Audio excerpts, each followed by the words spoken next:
السلام علیکم ڈاکٹر حسن صاحب، وعلیکم السلام۔ آپ سے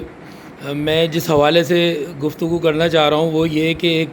کافی ہمارے لوگوں کے ذہنوں میں شکوک و شبہات ہیں،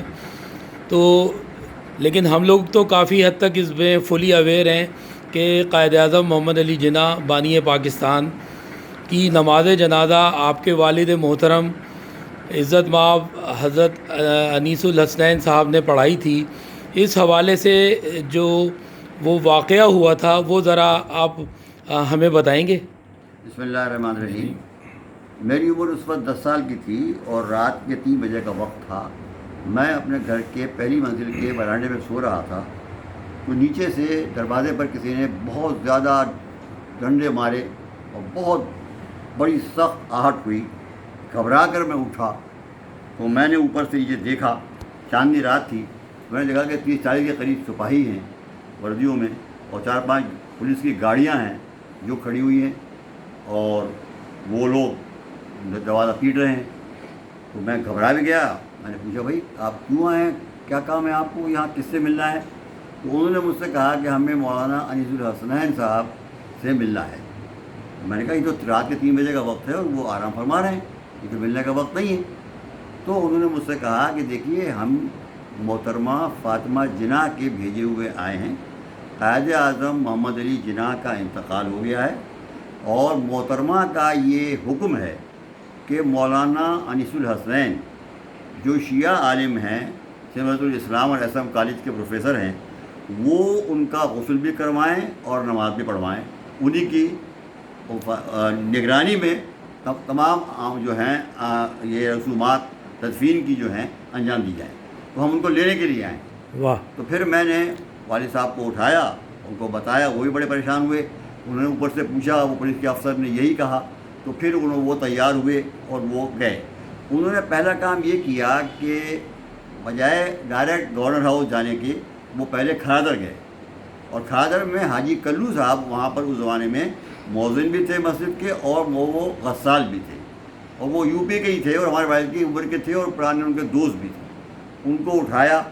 اور ان سے کہا کہ بھائی چلو قائد اعظم کا انتقال ہو گیا، تمہیں غسل دینا ہے۔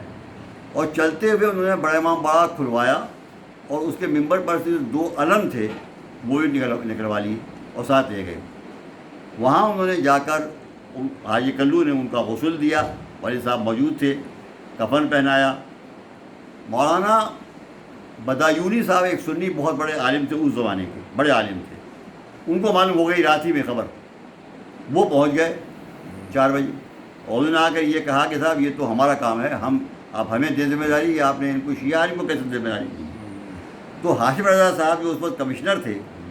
انہوں نے ان سے کہا کہ دیکھیے یہ جو ہم نے ذمہ داری ان کو دی ہے، یہ محترمہ فاطمہ جناح کی حکم پر دی ہے، فرمائش پر دی ہے، ہم نے بھی طرف سے نہیں دی ہے۔ ان کی یہ فرمائش ہے کہ مولانا صاحب انیس الحسین صاحب قبلہ شیعہ عالم جو ہیں وہ ان کو غسل دلوائیں، کفن پہنوائیں، نماز پڑھائیں، اور تلقین اور تمام جو تدفین کے اعمال ہیں وہ انجام دیں۔ تو اول تو وہ ناراض ہوئے کافی، مگر اس کے بعد جب فاطمہ جناح صاحب کا انہوں نے حوالہ دیا تو ظاہر کچھ نہیں کر سکتے تھے، اور ہاشم رضا صاحب خود کمشنر تھے کراچی کے، ان کا مقابلہ کرنا تو آسان نہیں تھا، لہٰذا وہ واپس چلے گئے ناراض ہو کر۔ بالآخر وہ والد صاحب نے غسل و کفن کرایا، اور گورنر ہاؤس کے اندر صبح کو 9 بجے تمام ممالک کے جو سفیر سفراء اس وقت تھے وہ، اور تمام وزراء، خواجہ نظام الدین، عبدالرب نشتر، لیاقت علی خان صاحب مرحوم شہید، یہ تمام جتنے بھی عملہ تھا سب تقریباً کے قریب 1000 آدمی تھے لان میں، جنہوں نے میرے والد کے پیچھے نماز پڑھی قائد اعظم کی، یہ پہلی نماز تھی۔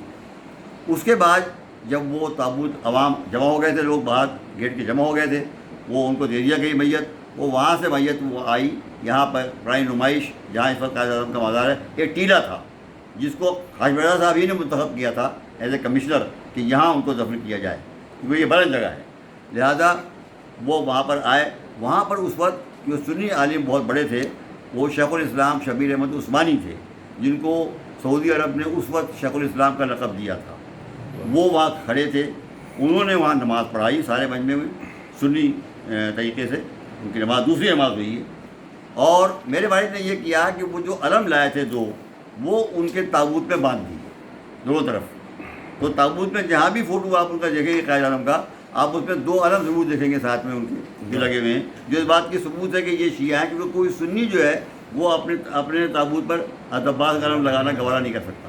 تو یہ اسی بات سے انہوں نے یہ کام کیا تھا کہ تاکہ یہ بات ثبوت ہو جائے کہ یہ شیعہ ہیں، اور فاطمہ جناح کی ہی اجازت سے یہ ہوا ہے، ظاہر ہے کہ وہی اس وقت وارث تھی، تو وہ علم لگے ہوئے ہیں۔ ابھی تک جو فوٹو آپ کو اویلیبل ہیں وہ بقول ہمارے آپ کہ وہ اس میں وہ یہ فوٹو موجود ہے، اور آپ اس میں لگا دیجیے گا فوٹو، اس بیان میں میرے لگا دیجیے گا، جس کے اندر علم لگے ہوئے ہیں۔ پھر وہ تلقین پڑھائی ہمارے والد نے شیعہ طریقے سے ان کی، اور اس کے بعد ان کے حاجی کلو نے ان کا بازو کو ہلایا نیچے قبر میں لیٹ اتر کر، اور اس طرح سے ان کی تفصیل ہوئی شیعہ طریقے سے، اور یہ بات مسلم ہے۔ اس کو ابوالحسن اصفہانی صاحب نے اپنی کتاب میں بھی لکھا ہے، حاجی رضا صاحب نے اپنے بیان میں اس کو بیان کیا ہے، اور انوار قم میں میرے والد کا پورا بیان جو ہے وہ چھپا ہوا ہے۔ انوار قم کتاب جو ہے جو ہمارے حسن دادا صغیر جناب صغیر صاحب حضرت صاحب نے لکھی تھی، وہ شجرہ ہے، اس میں ہمارے والد صاحب کا پورا بیان موجود ہے، اس میں یہ پورا واقعہ بیان کیا گیا ہے جو میں نے بیان کیا آپ کے سامنے، اور انہوں نے اس میں تصدیق کی ہے کہ میں نے ہی نماز پڑھائی ہے، انہوں نے میرے والد نے فرمایا ہے، اور تمام سفراء اور تمام وزراء اور تمام کیبنٹ کے ممبران اور تمام جو خواص تھے ان سب نے گورنر ہاؤس کے لان میں ان کے پیچھے نماز پڑھی، جو پہلی نماز تھی قائد اعظم کی، اور پھر جو قبر میں اتارے گئے اور تو تلقین میرے والد نے پڑھی، اور بازو ہلایا حاجی کلو صاحب نے، اور اس کے بعد تفسیر ہوئی۔ تو یہ یعنی اس بات کا بین ثبوت ہے کہ وہ شیعہ اثنا عشری تھے، اسی لیے فاطمہ جناح نے میرے والد کا نام لے کر کہ شیعہ عالم اثنا عشری جو سیرت الاسلام اور ایس ایم کالج میں شیعہ اسلامیات پڑھاتے ہیں ان کو بلایا جائے اور ان کے سپرد کیا جائے ان کے تمام تدفین کا عمل۔ تو انہی کے حکم سے اور یہ عمل انجام دیا میرے والد نے، اور یہ انجام پایا، اور یہ اس کے بہت لوگ گواہ ہیں۔ یہ افسوس کی بات ہے کہ وہ نماز پڑھاتے وقت فوٹو نہیں لیا گیا، ہم اس وقت چھوٹے تھے، ہمیں اس بات کا نظر نہیں تھا، نہ اس وقت کسی اور نے اس بات کا نظر تھا۔ بہت شکریہ، بہت زبردست فوٹو